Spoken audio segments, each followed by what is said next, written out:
Covid, contagi in continua crescita, appello di Zaia agli infermieri per ridurre la pressione nelle case di riposo, conto alla rovescia per i vaccini, da gennaio priorità per 170.000 veneti. La trentenne uccisa a Cadone, costretta a giurare sul Corano la sua fedeltà al marito, il legale dell'uomo lo definisce affranto per quello che ha fatto e annuncia che chiederà la perizia psichiatrica. La statua della Madonna di Marghera decapitata e mutilata da un vandalo subito identificato dalla polizia, denunciato un 31enne palestinese rifugiato in Belgio, ancora incerto il movente.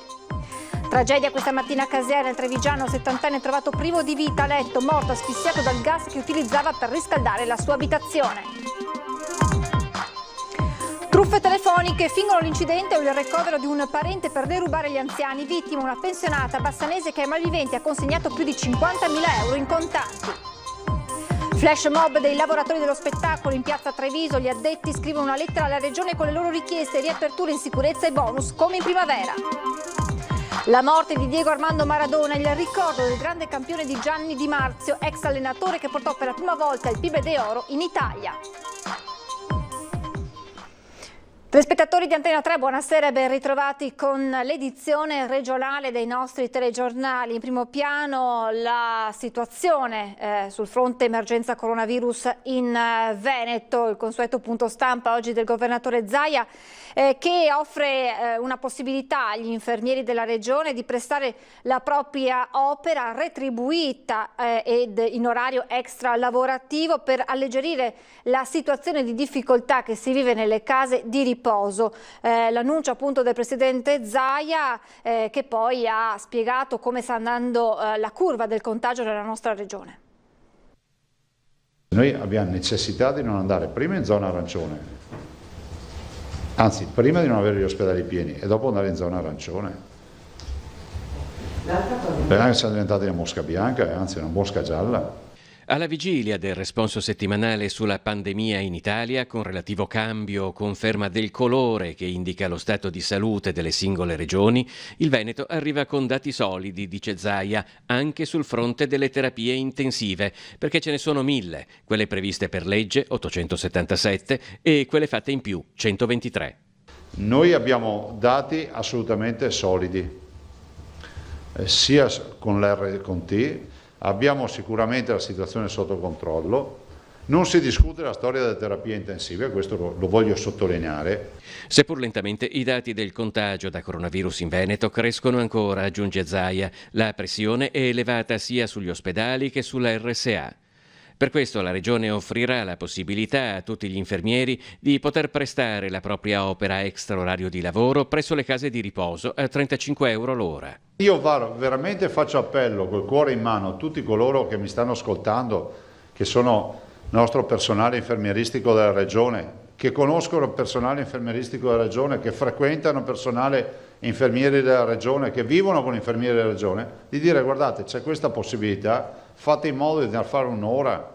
Guarda, è remunerata ma è volontariato, perché le case di riposo sono in estrema sofferenza. In Veneto ci sono anche alcune piccole zone critiche. I sindaci della Valle dell'Agno hanno fatto il punto della situazione con l'assessore alla sanità Lanzarin e il direttore generale dell'azienda sanitaria. Al momento non sono previste misure di limitazione. Altro invece è il caso in provincia di Belluno. Per Auronzo informo che è stato predisposto uno screening alla popolazione.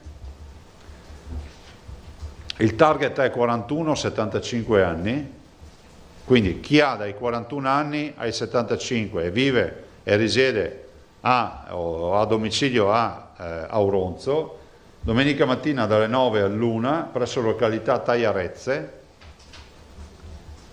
si rechi, basta una carta d'identità insomma, per verificare che sia in questa fascia d'età e verrà fatto il tampone. E a proposito di positivi, diamo uno sguardo al report di Azienda Zero con i dati relativi alle ultime ore in Veneto. Sono 1.576 nuovi positivi nella nostra regione rispetto al bollettino della mattinata. Complessivamente nelle ultime 24 ore sono 3.472 i tamponi positivi registrati in più in Veneto. Per quanto riguarda le aree non critiche, in ospedale ci sono 2.577 pazienti, 319 invece quelli ricoverati in terapia intensiva e nelle ultime ore purtroppo si registrano anche 22 nuovi decessi. Ovest Vicentino con numeri particolarmente alti di contagio, zona rossa ventilata da Zaia e oggi una videoconferenza tra ULSS, Regione e sindaci del territorio. Abbiamo già prorogato ieri l'ordinanza comunale che prevedeva alcune restrizioni, tra le quali appunto la sospensione del mercato, la chiusura delle aree attrezzate. È stata data un'accelerata sui tamponi e quindi anche uno screening, ecco, le persone possono andare con ricetta del medico liberi a farsi il tampone. Non è zona rossa ancora l'Ovest Vicentino, ipotesi ventilata ieri dal governatore Zaia, ma oggi si è reso necessario un confronto fra sindaci della Vallata del Lagno, della Valle del Chiampo con Regione, rappresentata dall'assessore Manuela Lanzarin, il direttore dell'ULSS 8 Berica, dottor Giovanni Pavesi, in videoconferenza. Ecco quanto emerso dalle parole del sindaco di Valdagno Giancarlo Acerbi. Abbiamo appena finito una call con l'ULSS numero 8 e con la Regione Veneto, c'era l'assessore Manuela Lanzarin e i comuni della Valle del Lagno più Chiampo ed Arzignano, stessi comuni che hanno adottato già dai primi di novembre un'ordinanza più restrittiva per quello che riguarda le misure anti-Covid-19. È stato deciso per una settimana di attuare ulteriori misure restrittive, una limitazione degli esercizi pubblici, dei bar e dei ristoranti a un'anticipazione della chiusura di un paio d'ore, di sentire la diocesi per evitare le messe e le cerimonie religiose in questa settimana, di chiudere tutte le attività sportive ad eccezione di quelle di interesse nazionale e professionistico e di consigliare vivamente alle persone e alle famiglie di evitare gli spostamenti anche per semplici passeggiate e quindi di ricondurre l'attività familiare proprio nel novero degli stretti congiunti. I dati sono in leggero calo, ma l'ULSS e la Regione ci spingono sull'onda della preoccupazione che sta serpeggiando ad attuare queste misure restrittive ulteriori per una settimana fino a venerdì prossimo. Domenica invece ad Auronzo lo screening di massa per testare la popolazione del comune ai piedi delle 3 cime di Lavaredo, dove il picco del contagio da Covid-19 ha raggiunto un livello che crea preoccupazione. Video appello della sindaca sui social rivolto ai cittadini. Cari concittadini, ho ritenuto opportuno rivolgermi a voi con questo videomessaggio per ricordare a tutti voi l'importanza di recarsi ad effettuare il tampone domenica 29 novembre in località Taiarezze. Un video appello rivolto ai cittadini di Auronzo chiamati allo screening organizzato per domenica prossima per comprendere l'evoluzione del contagio da Covid-19 che nel comune ai piedi delle 3 cime di Lavaredo ha raggiunto livelli preoccupanti. 3 postazioni all'ingresso del paese con 3 squadre di medici e infermieri per testare poco più di 1200 persone nella fascia d'età compresa fra i 41 e i 65 anni di età, ma fra la gente sono già iniziati i mugugni. È preoccupata che le persone alle quali è rivolto questo test non si presentino?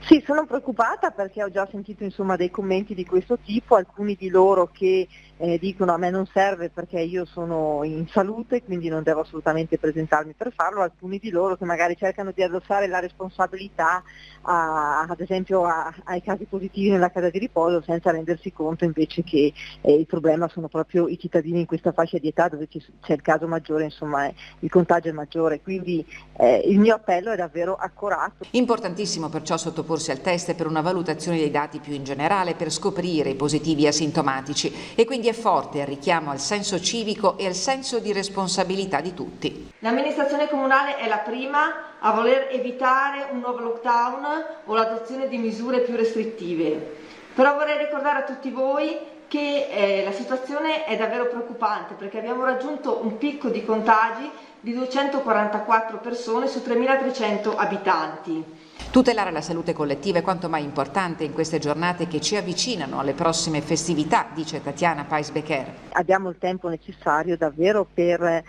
cercare già stanno calando i casi, ma cercare di ripulire del tutto insomma il paese anche per l'arrivo, in vista dell'arrivo dei turisti che sono numerosi solitamente, quelli che trascorrono le vacanze ad Auronzo, Misurina e anche i possessori di seconde case che possano venire a visitare Auronzo nella massima tranquillità, e poi soprattutto io metto al primo posto la salute dei miei concittadini. È iniziato il conto alla rovescia per l'arrivo della prima partita di vaccini anti-Covid in Veneto. La Regione è impegnata a predisporre la loro somministrazione a partire da oltre 170.000 persone a cui sarà data priorità. Le prime dosi di vaccino anticoronavirus dovrebbero arrivare in Veneto nella seconda metà di gennaio. La Regione sta predisponendo il piano di gestione di questa prima tornata, a partire dai soggetti che ne beneficeranno in prima battuta, 171.003 persone cui è stata data priorità.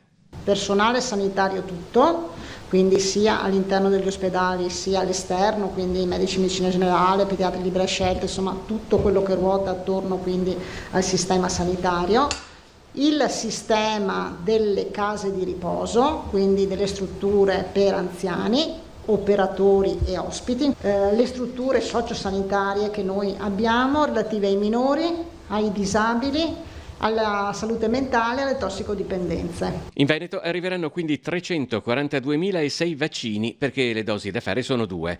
Il piano della Regione si sviluppa anche dal punto di vista logistico. Abbiamo formulato quelli che sono i dispositivi di conservazione che sono in capo ad ogni singola azienda, e quindi c'è anche lo specifico dei dispositivi che sono in capo a ogni singola azienda, in cui vedrete che tutte le aziende, gli ospedali hub hanno i sistemi a dispositivi a -80. Quindi riescono per la conservazione. Il 23 novembre è stato raggiunto il picco di contagi a livello nazionale. Il picco in Veneto invece deve ancora arrivare, ma solo perché la regione vive una situazione diversa rispetto a gran parte del resto d'Italia. Noi avevamo previsto che fino alla fine del mese ci aspettavamo una crescita dei ricoveri.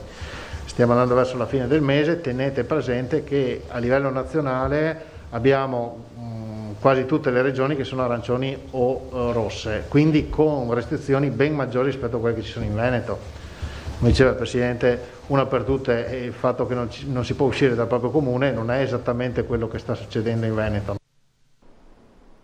Passiamo alla cronaca con il femminicidio di Cadoneghe. La trentenne uccisa era costretta a giurare sul Corano la sua fedeltà al marito. Intanto il legale dell'uomo lo definisce affranto per quello che ha fatto e annuncia che chiederà la perizia psichiatrica.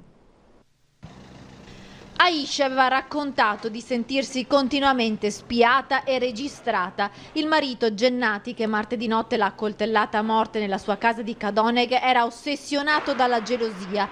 Le faceva giurare ogni giorno fedeltà, facendole poggiare una mano sul Corano. La tormentava accusandola di avere un amante. Aisha queste cose le aveva dette nella sua denuncia ai carabinieri. Sapeva anche che il marito aveva ordinato delle telecamere su Amazon per spiarla in casa. Alla denuncia fatta ad inizio ottobre però non era seguito alcun provvedimento da parte del magistrato, nonostante i carabinieri avessero chiesto per lui la misura cautelare dell'allontanamento dalla casa di famiglia. Mi viene da tirarti una coltellata alla schiena, ma poi ho pensato ai nostri figli e mi sono fermato. Le aveva detto così Gennati e Aisha questo lo aveva raccontato, ma per il magistrato il reato era quello di minaccia. Nella denuncia mancavano gli estremi per il maltrattamento e dalle testimonianze di amici e familiari non era mai emerso che l'uomo l'avesse picchiata. Aisha era dunque tornata a casa e aveva anche ritirato la denuncia. Aveva interrotto il percorso intrapreso con il Centro Veneto Progetti Donna. Il secondo colloquio non è potuto avvenire per un impedimento logistico, ma che voleva in qualche modo intraprendere un percorso con noi. Non sappiamo cosa è successo dopo, perché come in tanti casi i tempi delle donne non sono i tempi poi di quello che poi accade, della gravità delle situazioni. Nel frattempo aveva anche interrotto la quarta gravidanza per problemi di salute. Infatti già quando era rimasta incinta del terzo figlio la trentenne era stata male e aveva rischiato la vita. Per il marito però l'aborto significava la conferma che la moglie avesse un amante e continuava a vessarla. Una vita da incubo che si è conclusa nel peggiore dei modi. Aisha è morta coltellata al petto, forse mentre stava dormendo, e ora mentre Gennati è in carcere con l'accusa di omicidio ci sono 3 bambini che si ritrovano soli e senza la loro mamma. Tragedia questa mattina nel Trevigiano, a Casier. Luigi Pieretto, 70 anni, è stato trovato privo di vita nel suo letto, morto asfissiato dal gas che utilizzava per riscaldare la sua abitazione. Un forte odore di gas ha messo in allerta i vicini di casa, che hanno subito chiamato i soccorsi. Luigi Pieretto, 70 anni, era sul letto privo di vita. Sul posto sono arrivati in pochi minuti gli uomini del SUEM 118, i vigili del fuoco e di carabinieri. L'abitazione era satura di gas. Gli infermieri con l'ambulanza sono entrati, sono usciti di corsa. Poi è entrato uno e ha aperto tutto, perché si vede che il signore che ha chiamato deve aver sentito puzza di gas, deve aver chiamato il signore là, non ricevendo risposta, ha pensato bene di chiamare sia l'ambulanza che anche i pompieri. Nella casa, fra l'altro, il pensionato aveva anche delle bombole. Sembra dai primi accertamenti che l'uomo avesse acceso la stufa per riscaldarsi e che la fiamma si sia spenta sprigionando il gas. Il 70enne abitava in questa abitazione in via principale da solo, una persona schiva e riservata ma che tutti in paese conoscevano. Ho saputo che il signore che abitava là, che viveva da solo, poverino, ieri mattina era andato dagli alimentari qua da Pietro a prendere una bombola di gas per la stufa, per riscaldarsi.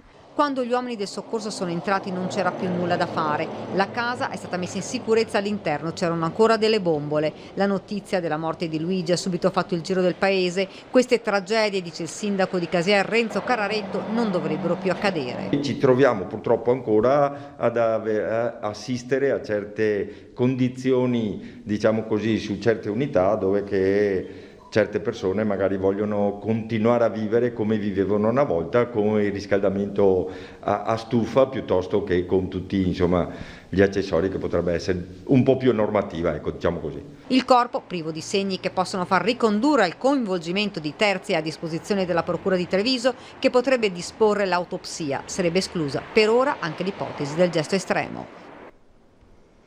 La statua della Madonna di Marghera, decapitata e mutilata da un vandalo, subito identificato dalla polizia. Il responsabile denunciato sarebbe un 31enne palestinese rifugiato in Belgio. Uno spettacolo truce e scioccante per chi crede in quel simbolo e nel senso della comunità di appartenenza ferita nell'intimo da un gesto vandalico, senza testa e senza mani, quasi a ripercorrere la violenza di un'esecuzione, la rabbia riversata su una statua mutilata, quella della Madonna di Piazzale Giovannacci, storica per Marghera, da un lato lo scempio, dall'altro il responsabile. Si tratterebbe di un 31enne palestinese regolare sul territorio italiano, munito di documento di viaggio per rifugiati rilasciato dal Belgio, che è stato denunciato per il reato di offese ad una confessione religiosa tramite danneggiamento di cose. Ancora incerto il movente, il perché si sia scagliato con tanta brutalità contro una statua, un simbolo della fede, se si tratti di uno squilibrato o abbia agito in virtù di una matrice religiosa, ancora al vaglio tutte le ipotesi, ma il responsabile è stato identificato grazie alla segnalazione di un cittadino che ha assistito alla scena e alla conferma delle telecamere di videosorveglianza. Ferma la condanna da parte dell'amministrazione comunale per un atto vile, ha commentato il sindaco Luigi Brugnaro, che ferisce la nostra sensibilità. Sensibilità oltraggiata, quella della comunità di Marghera, da un tale scempio. È un gesto veramente ignobile, è un gesto violento, è un gesto che per noi è intollerabile, per quello che rappresenta ovviamente la Madonna per il nostro paese e per la cristianità, e anche per quello che rappresenta quella statua per la comunità di Marghera. Era un pezzo a cui Marghera è molto legata. Il sindaco fin da subito si è interessato e attivato, e correremo velocemente per fare sì che sia presto restaurata e sistemata. Nel frattempo però speriamo anche in pene esemplari per questa persona. Subito l'amministrazione ha dato mandato ai tecnici dei lavori pubblici perché la statua sia riparata e riportata al suo originario splendore, ma sarà il tempo a rimarginare la ferita di chi lì, di tanto in tanto, andava a rivolgere una preghiera. Con la scusa di essere stati mandati direttamente da Zaia, 2 individui stanno tentando di entrare nelle case per vendere prodotti alimentari. Succede a San Biagio di Callalta, in provincia di Treviso, e la regione arriva all'appello di segnalare questi episodi.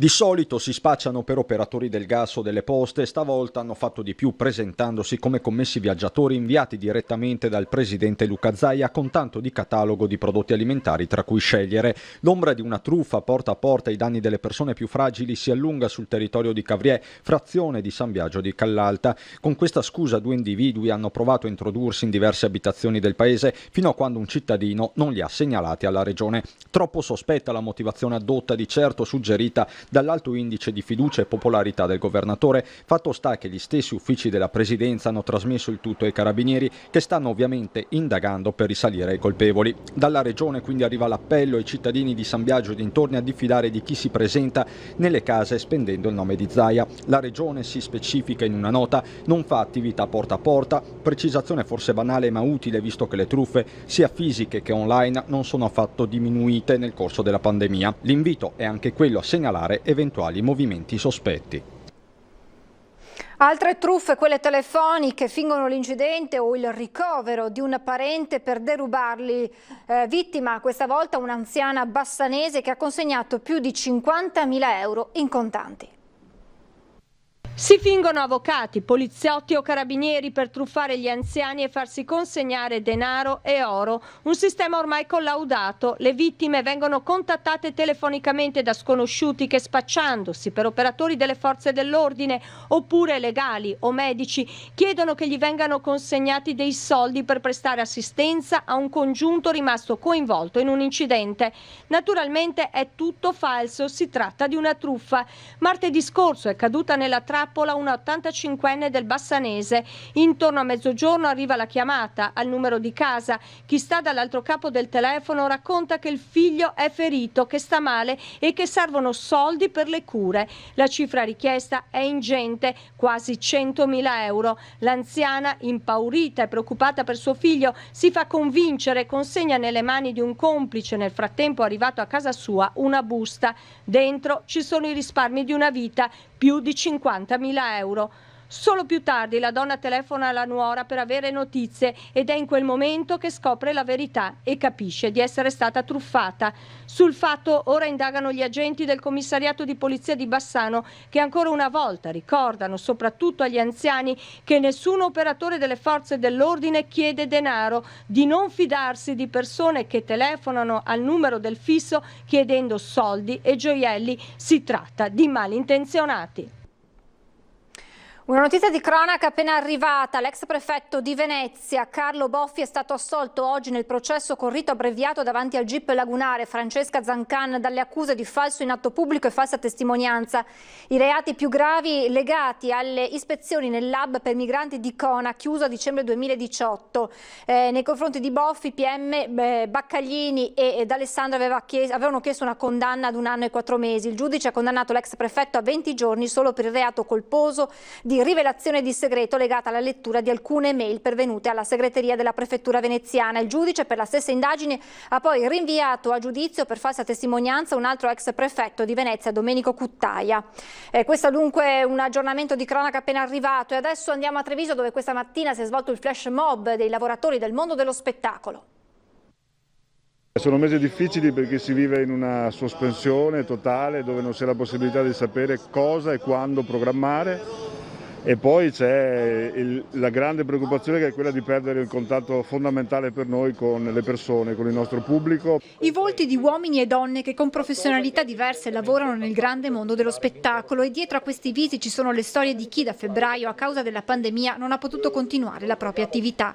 Sono arrivati a Treviso dal Vicentino, dal Veneziano, dal Padovano a raccontare la propria esperienza, come Paola Trevisana, da 15 anni, sarta al Teatro La Fenice di Venezia. Quasi prossima alla pensione, la signora Paola dice: sono fortunata perché io almeno posso contare sulla pensione di reversibilità di mio marito. Il bonus niente, perché io avendo la reversibilità non ho il diritto. Ketty Grunchi, attrice di Vicenza, in questi mesi lontana dal palcoscenico, ha potuto contare sugli ammortizzatori, ma non nasconde come il futuro spaventi, anche se spiega: abbiamo una certezza. Siamo molto preoccupati, anche se devo dire che nel momento in cui ricomincerà il nostro pubblico ci verrà sicuramente incontro, anche nei teatri molti spettatori hanno fatto donazioni. Un futuro nel quale va ripensato il valore di questo settore, l'auspicio della musicista padovana Rachele Colombo. Soprattutto in un cambiamento profondo delle coscienze di questo momento, perché c'è bisogno proprio anche di ripensare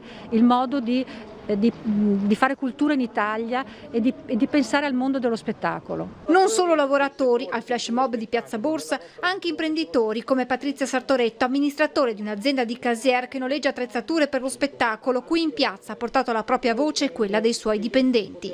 È talmente poco l'indennizzo che anche per i dipendenti è difficile sopravvivere. Lo è difficile per l'azienda ma anche per i dipendenti. A questa situazione difficile, spiegano i sindacati, si aggiungono le tempistiche nell'erogazione dei ristori. I lavoratori hanno ricevuto oggi i bonus e i ristori, come li si voglia chiamare, di agosto, del decreto agosto, li hanno ricevuti oggi ed era da inizio giugno che non ricevevano nessun sussidio. Da Treviso ora partirà una lettera indirizzata alla Regione con richieste precise. Chiediamo che replichi il bonus già stato dato nella prima ondata della pandemia e un tavolo con il quale decidere assieme come si possa fare una ripartenza in sicurezza.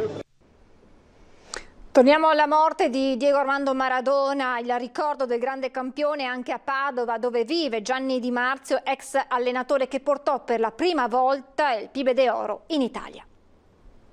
A me non è che mi fece una buona impressione, ho visto piccoletto, così, i capelli così, tracagnotto, ma quando andammo al campo, dopo 10 minuti lo fece uscire. Fece 3 magie da rimanere impresse nella memoria per tutta la vita. Con questo aneddoto Gianni Di Marzio racconta il suo primo incontro con il Pibe d'Oro appena sedicenne in Argentina nel 1978. Fu proprio Di Marzio, ex allenatore ed ex direttore sportivo, a portare in Italia Diego Armando Maradona. Ci riuscì nel 1984. Nel suo studio campeggia una foto storica scattata insieme quando il campione argentino venne a Padova per un amichevole. Maradona e Gianni Di Marzio rimasero amici e restarono in contatto negli anni. Con lui era un rapporto diverso, negli anni ci siamo frequentati, lui purtroppo lui è rimasto prigioniero della sua notorietà, della sua divinità, perché è stato usato come una slot machine. Proprio in questi giorni Di Marzio voleva organizzare un viaggio in Argentina, voleva andare a trovarlo dopo l'intervento di rimozione di un ematoma al cervello. E per me è stato uno shock, perché va via una parte della mia vita. Io onestamente l'ho sempre avuto, non solo nel mio cuore, ma lo sentivo spesso, cercavo di dargli suggerimenti giusti. La tristezza per la perdita di un grande patrimonio del calcio, un campione che, dice Di Marzio, è stato spesso usato dagli opportunisti, un condottiero immortale. Maradona è il migliore di tutti i tempi. Maradona è stato solo prigioniero della sua notorietà, una divinità. Io ho avuto il piacere di farlo conoscere a Napoli. È tutto, vi lascio le previsioni del tempo, grazie per essere stati con noi, buona serata.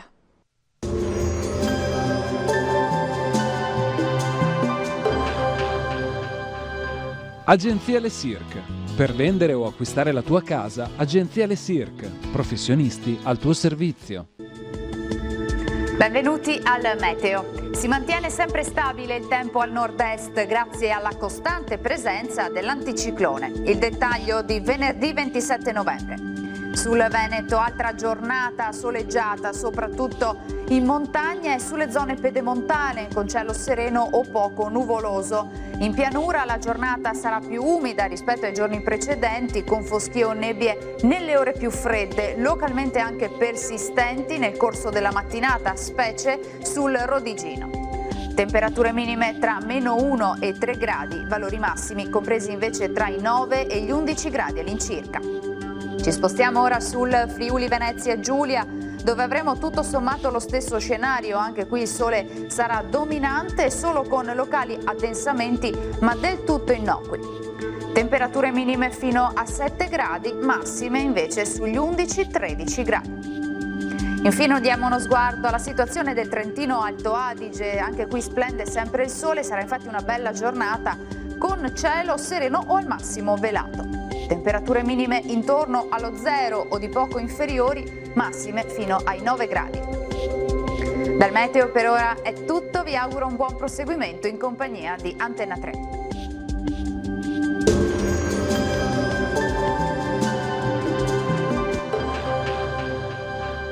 Agenzia Le Cirque.